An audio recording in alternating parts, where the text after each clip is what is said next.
Talking Trees with Lily and Jad.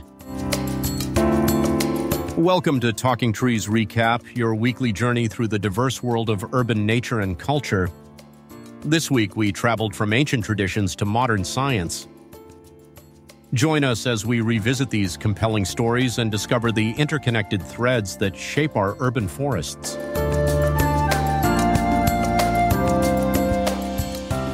All right, welcome back, everybody. We're going to jump right into our weekly deep dive into talking trees. Lot to cover, as always, but we're going to focus on what matters most to you as professional arborists. You know, it's really impressive, the range of topics they managed to squeeze into a single week. I mean, we had everything this time. Ancient traditions, high-tech tree monitoring. Yeah. We even touched on fire ecology. Quite a week. Yeah, honestly, when I saw that Monday episode, the one on Easter and spring equinox traditions, I was like, really?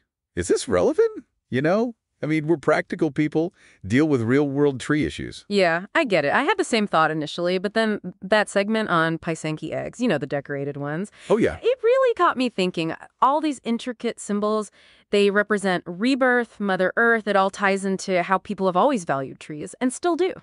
So you're saying there's a connection there that we can actually use. I mean... Oh, absolutely. It's all about understanding that deep cultural history. It helps us explain why trees matter so much to people, gives us a stronger foundation when we're, advocating for their protection or care. Okay, I can see that. Now, Tuesday's episode, that was definitely more in our wheelhouse, the London plane tree in Eakly, right? Oh, yeah. That episode was packed with useful stuff. More physiological assessments, sensor monitoring. It's amazing what they're doing to preserve these historic trees. It all sounds pretty high-tech, though. Is that stuff really feasible for the average arborist out there? It's got to be expensive. You know, maybe not for every job, but honestly, this technology is probably where the whole industry is heading. It's worth learning about, even if you're not ready to invest right now. Yeah, just to be aware of what's coming. Exactly. And think about the possibilities. Imagine giving your clients super detailed data about their trees. Early detection of decay, stress points. That's huge for risk management. Sets you apart. True. Being able to prevent problems before they become disasters. Exactly. That's got to be worth a lot to some clients. Absolutely. And don't forget, they mentioned the Arboricultural Association website during the episode. Right. Tons of information there about these techniques, training opportunities, networking, all that good stuff. Okay, so Wednesday's episode was all about urban tree pruning, which always sparks debate, right? It does. But the research they presented, it was really interesting. It kind of challenges some of those old assumptions about heavy pruning. Oh, like how much we should actually be taking off. Yeah. Turns out going too hard with the pruning can actually be counterproductive, when it comes to providing shade, regulating temperature, even the tree's growth patterns. So what, less is more then? Seems that way, yeah. I mean, obviously, every situation's different, but this research backs up a more balanced approach, frequent but lighter trims. I can already hear some of my clients now, but I want my trees perfectly shaped. Right. But that's where communication comes in. We can explain the science, show them how this approach actually benefits the tree in the long run. I'm also going to have to start talking to clients about the carbon footprint of wood disposal after listening to that episode. It's one of those things that's easy to overlook, but it matters, right? Choosing eco-friendly disposal methods, it's all part of sustainable arboriculture. Absolutely. Okay, Thursday's episode. I'm going to be honest, the one about early humans and the discovery of fire, I wasn't sure how that related to us. Right. It seems a bit out there, but it's all about the bigger picture. Understanding how Fife has shaped ecosystems over time, that's essential for modern forest management, especially with climate change and wildfire risk. So we're not just talking about controlled burns here. Not necessarily. It's more about recognizing that fire is a natural process and our practices need to account for that. We can't look at trees in isolation, got to think about the whole ecosystem. All right, yeah. I see the connection now. Okay, on Friday, they shifted gears again, focused on consulting arborists. Yeah, they did a good job of explaining the difference between a regular certified arborist and a registered consulting arborist, an RCA. Yeah, I was really interested in the legal aspects they talked about. Seems like becoming an RCA is a smart move, especially if you're dealing with big projects or, potential lawsuits. Definitely. It's a way to demonstrate your expertise and honestly protect yourself in those tricky situations. Right. Plus, they highlighted ASCA, the American Society of Consulting Arborists, as a great resource. Oh, yeah. ASCA's got tons of information for anyone interested in that path. Training, ethical guidelines, networking opportunities, the whole 9 yards. All right, last but not least, we have Saturday's episode. They tackled urban greenery, climate change, and something I never thought about, allergen production. Yeah, that was a fascinating one. They highlighted some research that's been done on how different urban green spaces contribute to pollen levels. They even talked about this index called IUGZA. IUGA? Yeah, it's used to assess the allergenic potential of different areas. Pretty cool stuff. So are you saying we can actually select trees that are less likely to trigger allergies? That's the idea. This research is giving us tools to plan and manage urban forests in a way that minimizes allergy risks, but still maximizes all the benefits of green space. Okay, that's huge. I'm already thinking about how I can use this with my clients. Right. It's about staying ahead of the curve, understanding these connections between urban greenery, climate change, and human health. Yeah, it's like we're not just planting trees anymore, we're shaping the whole urban ecosystem. Exactly. And that's an exciting place to be. Lots of responsibility, but also incredible potential to make a positive impact. All right, so that was our whirlwind tour of talking trees this week. They really covered a lot of ground, from ancient history to cutting-edge science and everything in between. They did, and it just goes to show how diverse and dynamic our field is. Yeah, lots of us to think about and digest. Absolutely. So where do we go from here? How do we take all this information and actually apply it to our work, make it meaningful? That's the million-dollar question, isn't it? And I think that's what we'll dig into in the next part of our deep dive. Sounds good to me. Let's take a quick break and then come back ready to explore the practical implications of all these insights. Okay, so we spent the first part of our deep dive kind of laying out everything that Talking Trees covered this week. Ancient traditions, high-tech tree care, fire ecology. It was a lot. It was, and I think it's easy to get caught up in all the details and lose sight of the bigger picture. Yeah, for sure. Which is, how do we actually take all this information and turn it into action? Exactly. So let's try to bridge that gap, okay? We talked about those cultural connections to trees. How can we use that, practically speaking, when we're out there talking to clients, community groups? I think it starts with how we communicate. Instead of just throwing around technical terms, talking about crown dieback or root systems, right. We can try to connect with people on a deeper level, okay. Tap into those historical and symbolic meanings, help them understand that trees have been revered for centuries, for a reason. So like weaving those cultural narratives into our explanations. Exactly. It's about making that emotional connection. Correct. When someone understands that a tree isn't just a piece of the landscape, but like a living link to history and culture, they're going to be more likely to value it, want to protect it. Okay, that makes sense. Now, switching gears a bit, what about all that technology? The more physiological assessments, sensor monitoring, is that stuff we should be investing in now? I think for a lot of smaller arborist businesses, the cost might be a hurdle right now. Yeah, it's got to be expensive. It is, but I do think this is the direction the field is moving in. It's worth staying informed about those advancements. Even if we can't afford it right now? Yeah, and maybe start thinking about how it could benefit your specific services. Imagine being able to offer your clients this incredibly detailed data about their tree's health.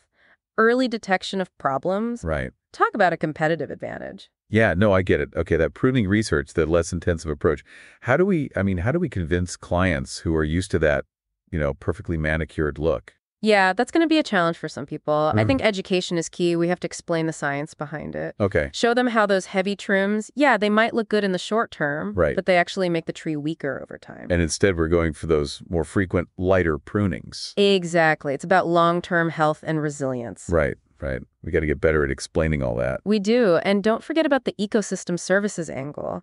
A denser canopy means more shade, better temperature regulation, even helps absorb pollutants. All good selling points. They are. And remember that carbon footprint conversation we had?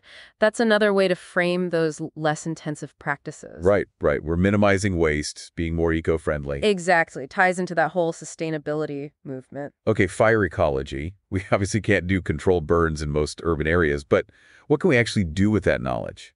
I think the takeaway is understanding that fire risk is always there, and we have to be proactive. So managing fuel loads, choosing fire-resistant species when we can, okay, and educating people about fire safety. So making our tree care plans more fire-wise. Exactly. And being prepared to adapt as climate change increases those risks. We have to think about those bigger forces that are shaping the landscape. Yeah, that episode got me thinking about the whole ecosystem, not just individual trees. Absolutely. It's all connected. Okay, and we can't forget about the whole consulting arborist thing. Getting that RCA credential, that sounds like a smart move for some people. It definitely can be, especially if you're dealing with big construction projects, complicated legal stuff, high-value trees. That expertise is in demand. And Aska's the place to go if you're interested in that. Oh, yeah. They have all the resources you need. Training, certification, ethical guidelines, a whole community of experienced consulting arborists. Okay, good to know. And last but not least, those allergen-conscious tree selections. That's huge, right? Especially with so many people dealing with allergies. It is. We could practically market it as enjoy your beautiful landscape without the sneezing. Right. It's a real selling point. And it shows that we're not just thinking about aesthetics, but people's health and well-being. Okay, so we've covered a lot of ground, gone from theory to practice. Any final thoughts before we wrap things up? I think the biggest thing to remember is that this field is always changing. We have to stay curious, keep learning, and be willing to adapt. Yeah, I agree. This week's Talking Trees definitely gave us a lot to chew on. Hopefully, it's got our listeners thinking about how they can be more than just tree care providers, how they can be leaders and innovators in the field. Well said. And with that, I think we're ready to move on to the final part of our deep dive, where we can explore some specific strategies for putting all this into practice and taking our arboriculture game to the next level. Okay, so we've been through a lot in this deep dive into talking trees. We've looked at ancient traditions, cutting-edge science, the real-world challenges we face as arborists. But now it's time to, get down to brass tacks. How do we actually put all this knowledge to work? That's the question, isn't it? It's great to be informed, but we got to make it actionable. Talking Trees gave us a ton of information, but it's up to us to, figure out how to apply it. Exactly. So let's brainstorm a little. We talked about those cultural connections, the stories people tell about trees. How do we bring that into our day-to-day work? Well, I think we can start by, doing a little homework ourselves. What's the history of trees in our area? Are there local legends, folklore, historical events tied to specific trees? Yeah, good point. We could even look into how trees have been used in art and literature, music even. Exactly. Imagine sharing a poem about an oak tree with a client. It could really spark their imagination, help them connect with the tree on a deeper level. I like that. It's not just about the technical stuff. It's about tapping into those emotions. Exactly. Okay, but speaking of the technical stuff, what about all that high-tech equipment? We can't all afford to invest in the latest gadgets, so how do we stay current? Yeah, it's expensive. It is, but there are ways to stay informed. Conferences, workshops, webinars. There's tons of continuing education out there. Okay, good point. And maybe we can start small, Invest in one new diagnostic tool, a software program that gives us more data. Exactly. Little by little, we can upgrade our practices, offer more advanced services. Right. Okay, pruning. We talked about the less intensive approach. How do we actually make that shift? A lot of clients are used to that, perfectly manicured look. Yeah, that's going to be a challenge for some. I think it comes down to education, explaining the science in a way that makes sense. Right. Show them the research, the data that supports this approach. And be patient, I guess. It might take some time for people to come around. It might, but the more we talk about the benefits, healthier trees, more ecosystem services, less environmental impact, the more it'll sink in. We can also lead by example. Show them what a well-maintained, lightly pruned tree actually looks like. Right. Let the results speak for themselves. And, testimonials are powerful. If you have clients who are happy with this approach, ask them to share their experience. Okay, fire ecology. We can't do controlled burns in the city, but how do we put that knowledge to use? Well, I think we need to educate ourselves first. What's the fire history of our region? Which tree species are most at risk? Okay. And then incorporate that into our tree care plans. Choose fire-resistant species when we can. Prune to reduce fuel loads. Make sure there's good spacing between trees. Right. Create those defensible spaces. Exactly. Even in urban areas, we need to be thinking about fire safety. Okay, consulting arborists. Becoming an RCA, that sounds like a good career move for some folks. It can be. If you're interested, I'd say do your homework, talk to other RCAs, go to SCA events, really understand what the certification involves. Mm-hmm. And Askin's got tons of resources, right? They do. Training, certification, ethical guidelines, networking, they've got it all. Okay, last thing. Allergen-conscious tree selection. That's a game changer, especially for clients with allergies. It is, and it's something we can all start incorporating into our work. First, we need to educate ourselves. There are great resources online, organizations like the American Academy of Allergy, Asthma and Immunology. They have tons of information. Right. And then we can use that knowledge to guide our planting recommendations, even create custom landscape designs that minimize allergy risks. Yeah, we could choose less allergenic cultivars, prune strategically during allergy season. There are a lot of options. Exactly. It's about being proactive and thoughtful in our approach. And honestly, I think that sums up this whole deep dive. Yeah, it does. We need to be informed, adaptable, and always looking for ways to improve our practices. I agree. Talking Trees gave us a lot to think about this week. Hopefully it's inspired everyone listening to, step up their game. We're not just tree car providers. We're leaders. We're innovators. We're advocates for a greener world. Well said. And I think that's a perfect note to end on. Remember, every action counts. Planting a tree, educating a client, advocating for change, we can all make a difference. Absolutely. So go out there, spread the word, and keep growing. Thank you for joining us on this week's Talking Trees Recap. We've journeyed through ancient traditions, innovative tree care, urban pruning science, the origins of fire, the evolving role of consulting arborists, and the impact of climate change on allergenic pollen. If you enjoyed today's episode, subscribe to our full series at www.herohero.co Talking Trees to stay connected with all our stories. Until next time, keep exploring and nurturing the green around you.